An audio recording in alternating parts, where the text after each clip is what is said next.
Terima kasih Bapak Ibu Guru yang sudah meluangkan waktunya, kemudian memberikan saya motivasi dan dukungan, serta terima kasih pula kepada Bapak Kepala Sekolah yang sudah memberikan saya motivasi dan dukungan selama 2 periode kegiatan ini, sehingga sudah beranjak ke rencana tindak lanjut tentang kegiatan P5 PJOK.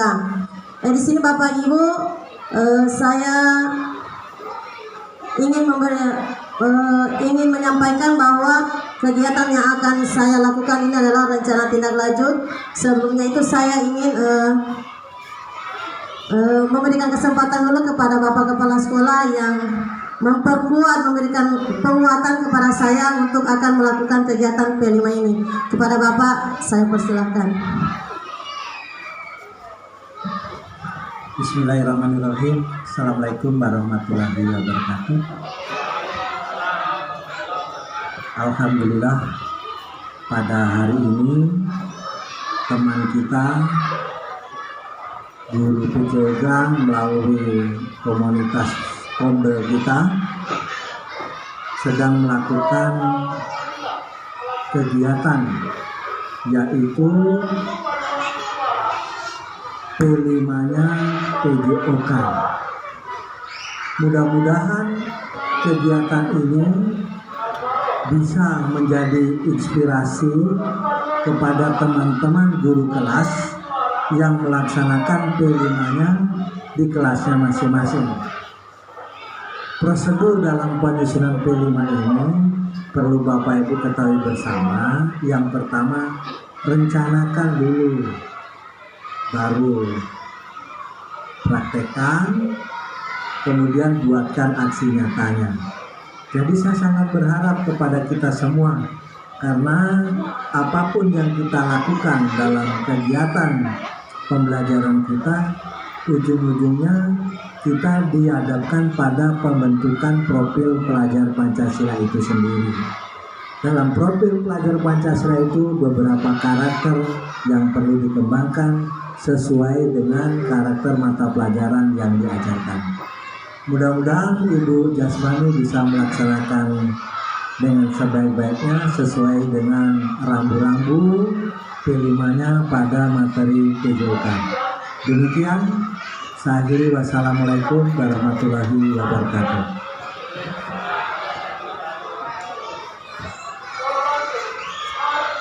Ya, terima kasih Bapak Kepala Sekolah yang sudah memberikan saya penguatan tentang rencana tindak lanjut ini. Baik Bapak Ibu, saya akan mensosialisasikan rencana P5 saya melalui komunitas terkait dengan aset-aset yang ada di sekolah. Ya, di sini rencananya judul yang saya buat adalah sepak bola sehat. Karena terkait dengan sepak bola sehat, anak-anak lebih cenderung ke bola sepak bola. Itu lebih banyak anak-anak cenderung ke sepak bola. Ya, terima kasih Pak. Jadi saya mengangkat di sini adalah sepak bola sehat, yaitu membangun kebugaran dan kesehatan komunitas melalui olahraga. Next.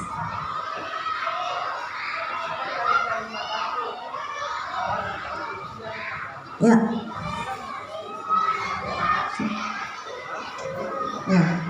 Ya, baik. Latar belakang yang saya ambil sini Bapak Ibu Guru adalah dalam beberapa tahun terakhir, selama 2 periode kemarin anak-anak lebih banyak cenderung ke sepak bola. Jadi saya angkat di sini latar belakangnya adalah beberapa tahun terakhir gaya hidup sehat semakin penting untuk diperhatikan, terutama di kalangan peserta didik, anak-anak yang mana di setiap kegiatan cabang olahraga anak-anak lebih cenderung atau banyak mengikuti kegiatan tersebut. Sepak bola sebagai olahraga yang digemari oleh banyak kalangan, menawarkan banyak manfaat bagi kesehatan fisik dan mental, di mana anak-anak dalam pembelajaran olahraga dapat juga dia manfaatnya adalah kesehatan fisik dan mental. Lanjut. Ya, tujuan di sini saya angkat 2 Bapak Ibu. Yang pertama, meningkatkan keterlibatan peserta didik. Kemudian mendorong pilihan dalam pembelajaran. Lanjut. Ya, Saya sampaikan Bapak Ibu di sini 2 poin tadi tujuannya. Yang pertama adalah di P5 itu Bapak Ibu, ternyata selama ini yang kami buat guru olahraga, saya dengan almarhum Pak Muhammad, dengan Pak Safa, dengan Pak Putra, sudah melakukan kegiatan P5 tiap akhir semester, tetapi untuk keterlibatan siswa belum ada dengan keterlibatan semua guru. Jadi rencananya nanti ini semua panitia terlibat siswa dan guru. Itu. Di sini saya angkat 2 Bapak Ibu. Yang pertama, capaian peserta didik aktif berpartisipasi dalam semua kegiatan sepak bola, latihan, pertandingan maupun di kegiatan kepanitiaan. Itu maksudnya. Kemudian langkah-langkahnya yang pertama adalah mengadakan sesi orientasi untuk mengenalkan program dan manfaat. Ya, maksudnya di sini Bapak Ibu, sebelum kita melakukan P5 itu ke prakteknya nanti kita diskusi dengan para siswa itu yang terlibat nanti. Kemudian membentuk suatu kelompok atau tim berdasarkan minat dan tingkat kemampuan. Nah, di sini Bapak Ibu, kemarin kan kita laksanakan itu dari kelas 3, 4, 5 dan 6. Itu. Lanjut, mengadakan latihan rutin dan turnamen dengan format yang menarik. Mengadakan latihan rutin Bapak Ibu di eskul kemarin. Itu yang sudah kami laksanakan. Kemudian hasil yang diharapkan dari tujuan tersebut. Yang pertama, tingkat kehadiran peserta didik dalam kegiatan untuk meningkatkan tujuan tersebut. Kemudian meningkatnya antusiasme dan semangat peserta didik untuk berpartisipasi. Pastinya setiap ada kegiatan event ini, siswa-siswa kelas 1 pun biasa, bu guru saya mau ikut. Itu berarti partisipasi siswa sangat antusias. Lanjut, atas sebelahnya poin 2. Ya, poin 2, mendorong pilihan dalam pembelajaran. Ini capaiannya adalah peserta didik memiliki kemampuan kesempatan untuk memilih jenis aktivitas olahraga yang mereka minati. Memang anak-anak lebih banyak cenderung ke sepak bola. Langkah-langkahnya adalah mengadakan sesi brainstorming atau adalah maksudnya di sini adalah sesi diskusi dengan siswa. Itu untuk mendengarkan ide dan pendapat peserta didik. Kemudian menyediakan berbagai pilihan aktivitas olahraga di luar sepak bola. Kemarin juga kita laksanakan adalah perseni atau 2SN adalah literasi, keagamaan, nyanyi solo itu. Kemudian mendorong peserta didik untuk terlibat dalam perencanaan pengorganisasian kegiatan. Lanjut, hasil yang diharapkan dari tujuan tersebut adalah peserta didik merasa lebih terlibat dan bersemangat karena dapat memilih aktivitas yang sesuai dengan minat mereka. Yang kedua adalah meningkatnya kreativitas dan rasa tanggung jawab peserta didik terhadap kegiatan yang mereka pilih. Lanjut, atas. Ya, Bapak Ibu, di sini adalah poin yang berikutnya adalah struktur program dan mitra dalam komunitas belajar. Alhamdulillah di sekolah kita sudah ada komunitas belajar, kemudian sudah berjalan dengan baik dan lancar atas partisipasi dan motivasi Bapak Ibu guru. Struktur program tersebut adalah yang pertama koordinator program. Itu kemarin kita sudah melaksanakan 2 kali kegiatan terkait dengan komunitas belajar terhadap RHK, perencanaan RHK kemarin. Kemudian untuk kegiatan ini saya buat adalah tim pelatih. Tim pelatih sudah ada terlibat kemarin. Tim pengorganisasian kegiatan. Di poin ketiga ini Bapak Ibu, insya Allah nanti di kegiatan SEM nanti atau prakteknya semua guru akan terlibat. Itu. Kemudian tim promosi dan komunikasi. Tim promosi ini Bapak Ibu kita bisa mengundang dari RRI, boleh. Kita boleh mengundang dari wartawan supaya kegiatan SDM pembina lebih luas lagi ketahui masyarakat. Kemudian peserta didik, ya sudah saya jelaskan sebelumnya bahwa peserta didik terlibat dalam semua kegiatan yang ada di sekolah. Relawan sini Bapak Ibu adalah maksudnya orang tua. Itu orang tua relawan yang ada terkait dengan wali murid yang ada di sekolah. Kemudian mitra mitra. Yang pertama adalah sekolah dan guru PJOK. Alhamdulillah untuk sekolah, aset-aset yang ada di sekolah sudah siap dan sudah ada. Tinggal kami guru PJOK yang bagaimana caranya membagi aset tersebut. Kemudian perusahaan atau sponsor lokal. Ya, kemarin Bapak Ibu kita sudah dapat sponsor. Mohon maaf saya tidak sebutkan labelnya dari mana. Nanti dikira kampanye lagi itu. Kemudian media lokal. Nah, media lokal ini seperti yang saya sampaikan tadi, kita boleh yang ada YouTube, yang ada boleh Instagram, boleh, yang ada boleh TikTok, nanti diupload boleh di situ kegiatan P5 nanti. Nah, kemudian mitra dengan orang tua dan wali murid. Selama ini Bapak Ibu orang tua dan wali murid di sekolah sangat antusias. Setiap ada kegiatan di sekolah pasti mereka terlibat. Ya, lanjut. Nah, aset-aset yang dimiliki di kelas atau di sekolah. Paling Bapak Ibu di ketujuh poin aset di sekolah ini mungkin Bapak Ibu ada yang belum mendengar, yang belum memahami apa yang dimaksud dengan 77 aset. Alhamdulillah di sekolah kita ini ketujuh aset ini ada semua. Yang pertama aset manusia, yang kedua aset sosial, yang ketiga aset fisik, yang keempat aset lingkungan alam, yang kelima aset finansial, yang keenam aset politik, dan yang ketujuh aset agama dan budaya. Lanjut. Nanti Bapak Ibu kalau pertanyaan ya saya habiskan dulu. Atas. Lagi. Oke. Rencana. Ya, ini rencana nanti. Satu, evaluasi keterlibatan peserta didik yang berhubungan dengan tujuan yang tadi. Indikatornya adalah tingkat partisipasi peserta didik di dalam latihan dan pertandingan. Jumlah peserta yang terlibat dalam setiap kegiatan atau tim nanti dimodifikasi oleh guru PJOK. Ya. Kemudian metode evaluasi. Saya akan memberikan observasi langsung selama kegiatan, baik terlibat guru dan peserta didik. Nanti ada angket yang saya sebarkan. Itu. Apakah kegiatan P5 ini berhasil atau tidak. Kemudian pengumpulan data kehadiran dari setiap sesi latihan pertandingan.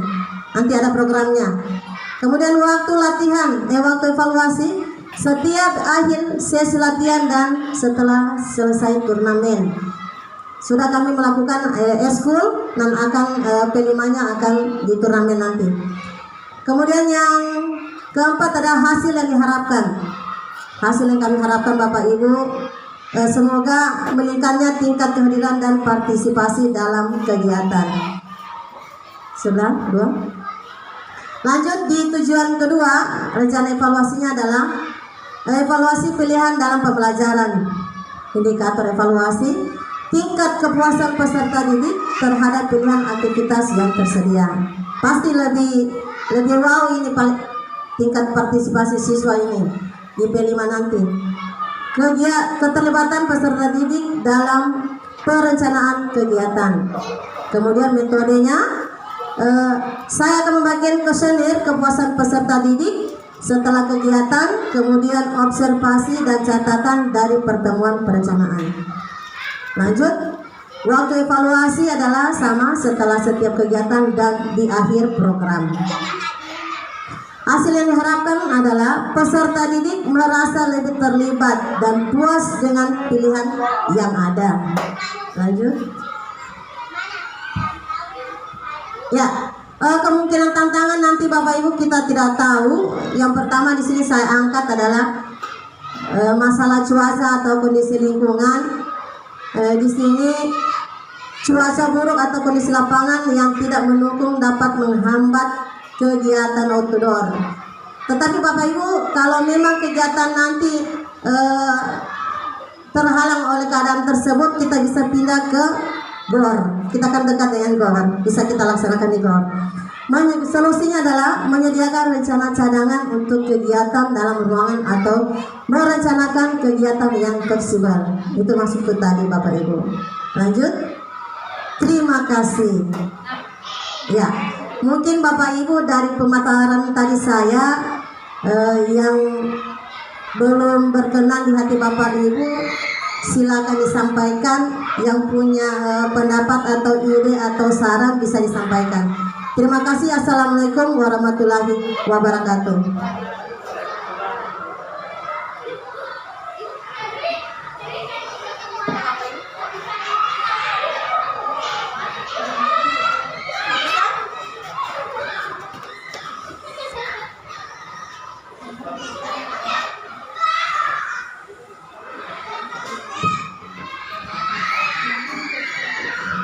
Assalamualaikum warahmatullahi wabarakatuh.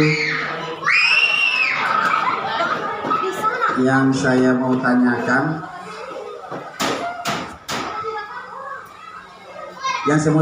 di sini mengenai aset tadi.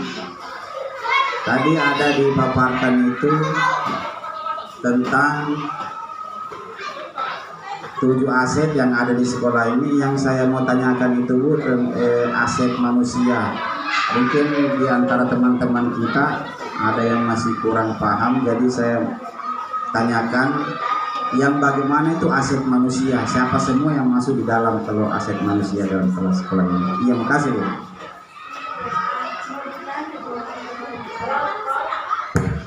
Ya, terima kasih atas pertanyaan dari Pak Guru bahwa menanyakan ke-7 aset yang ada di sekolah. Baik Bapak Ibu, untuk 7 aset Bapak Ibu di sini adalah sudah ada di sekolah kita. Tapi yang jadi bahan pertanyaan dari Bapak adalah apa itu yang dimaksud dengan aset manusia? Ya, mungkin Bapak Ibu sudah melihat, sudah mendengar, tapi belum tahu, belum pernah mendengar apa itu aset manusia. Ya, aset manusia Bapak Ibu adalah sudah kami ingat, sudah kita ini aset manusia. Kepala sekolah aset manusia, guru aset manusia, peserta didik aset manusia, orang tua murid aset manusia. Itu yang namanya aset manusia. Itu Bapak Ibu. Yang berbentuk manusia, yang terlibat dengan manusia, itu adalah di 7 aset manusia. Itu. Ya. Ya. Mungkin ada lagi?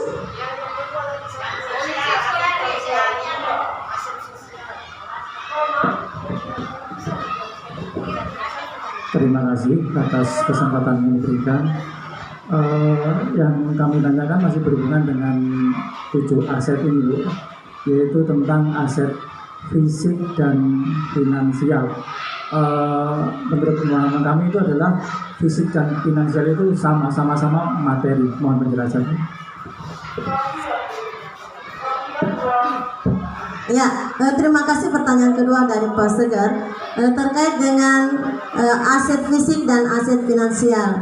Di sini pengertian dari Bapak adalah sangat berhubungan fisik dan finansial atau sama persepsinya.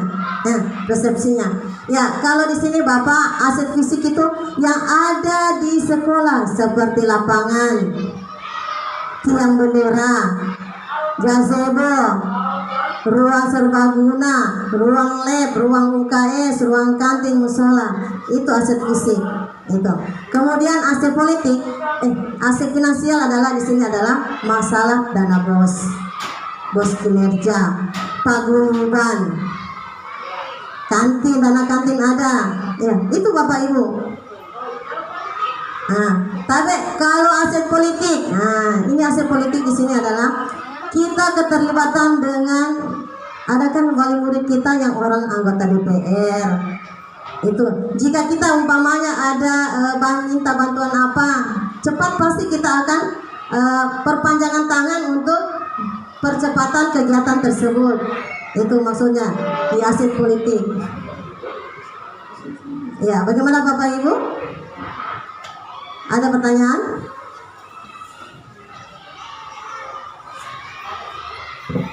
Ya, terima kasih atas kesempatan yang diberikan kepada saya. Ini yang menjadi politik buat saya ini yaitu mengenai aset politik. Ya, sementara kita ini sebagai guru maupun warga sekolah ini tidak boleh terlibat dalam politik. Apakah kita ini wajib berpolitik, begitu maksudnya? Ya, Kemudian yang terakhir juga saya minta lebih baik Ibu jelaskan semua ini yang mengenai mulai dari sosial apa semua itu dijelaskan saja semua Bu, supaya kita tahu ya begitu. Ya, terima kasih. Pertanyaan yang ketiga dari Pak Saprudin terkait dengan aset politik. Maksudnya ini Bapak, bukan kita yang main politik-politik, tetapi kita bisa libatkan komite. Komite adalah perpanjangan kita ke tingkat selanjutnya. Maksudnya kalau kita ada kegiatan apa, kita diperkuat oleh komite. Jadi tidak abal-abalan Bapak Ibu. Itu maksudnya. Setiap kegiatan apa-apa kita diperpanjang oleh ketua komite atau organisasi komite yang ada di sekolah, supaya kita tidak ada unsur pungli itu. Kemudian di politik ini Bapak Ibu, secara garis besar bahwa kalau di aspek politik memang seperti pembangunan, kalau tidak ada perpanjangan tangan lewat ke atas, jalur atas, pasti tidak akan dapat Bapak Ibu. Mungkin seperti itu dari saya. Ya.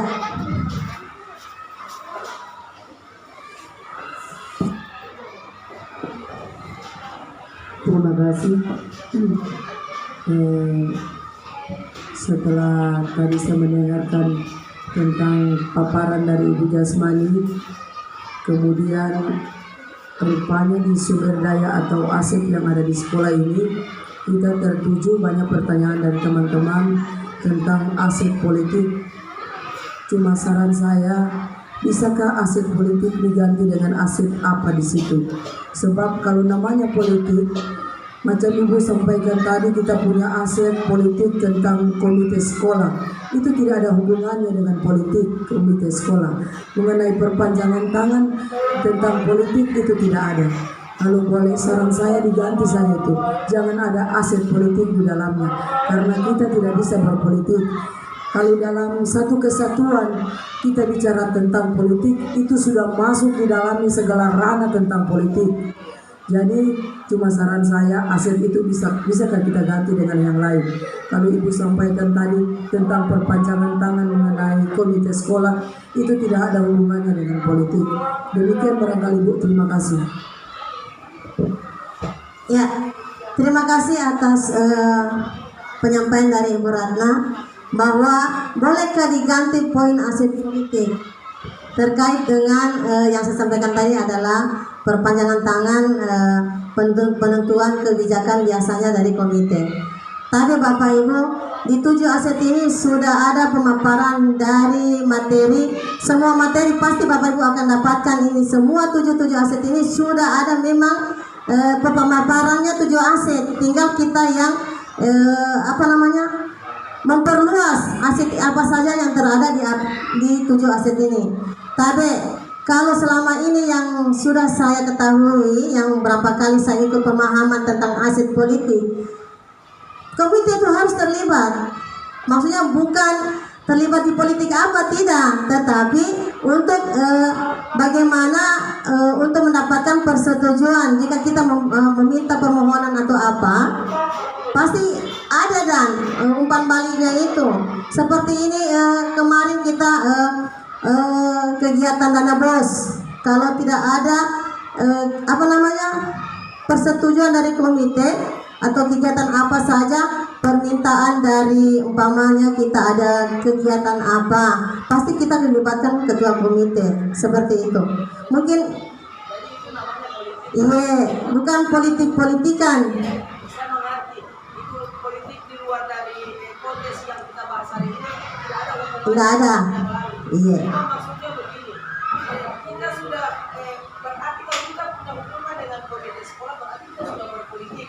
Bukan dalam arti kita dalam konteks lain berpolitik di luar daripada konteks yang ada di Ya, maksudnya Bapak Ibu begini, kita kan di sini ada dia bisa jadi juga di kegiatan di kantor dinas pendidikan. Kalau umpama seperti guru olahraga atau Bapak Ibu, kalau ada bantuan apa saja, umpama bantuan olahraga, tuh kalau ada kita orang tua yang dekat di situ, boleh kita lebih cepat kita pasti akan dapat. Itu maksudnya Bapak Ibu. Iya, bukan politik-politik yang di luar. Mungkin ada tambahan dari Bapak Ibu terkait dengan pemahaman aset politik, bisa ditambahkan supaya memperluas pemahaman bagi kita semua. Iya, tapi Bapak Ibu, siapa tahu ada.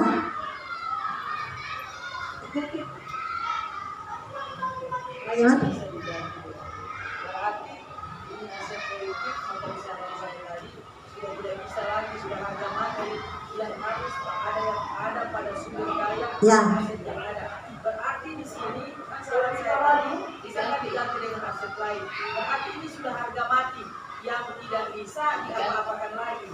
Itu kan menurut Ibu tadi yang selama ini didapatkan seperti ini. Berarti ini aset politik. Saya saran tadi diganti dengan aset apa? Tapi Ibu sampaikan sudah tidak bisa, berarti ini harga mati. Tapi Ibu, boleh Bapak Ibu kalau bisa ada aset lain, boleh Bapak Ibu tambahkan. Tapi kalau di 7 aset ini, mungkin pemahaman tadi yang saya sampaikan tidak termasuk itu. Tapi kalau ada aset yang Bapak bisa saya sampaikan atau tambahkan, boleh. Mau sampai 10 aset boleh.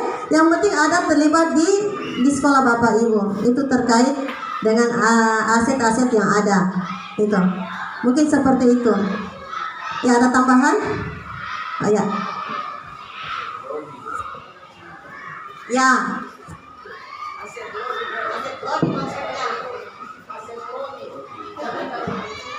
Ya, saya tambahkan sedikit tentang pertanyaan yang tadi. Apakah di sekolah kita ini bisa berpolitik atau aset politik? Jadi yang kami dapatkan di CGP, waktu kita mengikuti CGP, yang dimaksud dengan aset politik itu bukan seperti kita mengikuti politik yang akan kita hadapi nanti ini. Iya, tidak. Yang dimaksud dengan aset politik, misalkan kalau kita mau melakukan sebuah pembangunan atau misalkan kita mau bikin lapangan, dana kita tidak cukup, bisa kita ajukan proposal. Iya. Ya, lobby mungkin lebih kasarnya mungkin itu lobby. Iya. Jadi untuk pembelajaran ini Bu yang dimaksud dengan aset politik, ya. Misalkan kita butuh lapangan, dana tidak cukup, bisa kita ajukan proposal. Dari persetujuan proposal itulah kita bisa misalkan mengumpulkan misalkan bahan-bahan, ada yang kumpul semen, ada yang pasir, seperti itu barangkali yang dimaksud dengan aset sosial, aset politik. Terima kasih Bu. Ya, terima kasih atas penguatan dari Pak Gustam tentang terkait dengan aset politik. Ya, mungkin seperti itu Bapak Ibu, ketujuh aset yang ada di sekolah. Dengan demikian, mungkin nanti kalau ada kekurangan pemahaman atau saling kolaborasi kita Bapak Ibu bisa di luar komunitas. Kita bisa sharing terkait dengan 7 aset yang ada di sekolah. Dengan demikian Bapak Ibu, terima kasih. Berakhir pula kegiatan RTL saya, rencana tindak lanjut saya. Mohon maaf jika ada kekurangan, bisa saya perbaiki. Terima kasih. Saya ucapkan wabillahi taufiq wal hidayah. Assalamualaikum warahmatullahi wabarakatuh.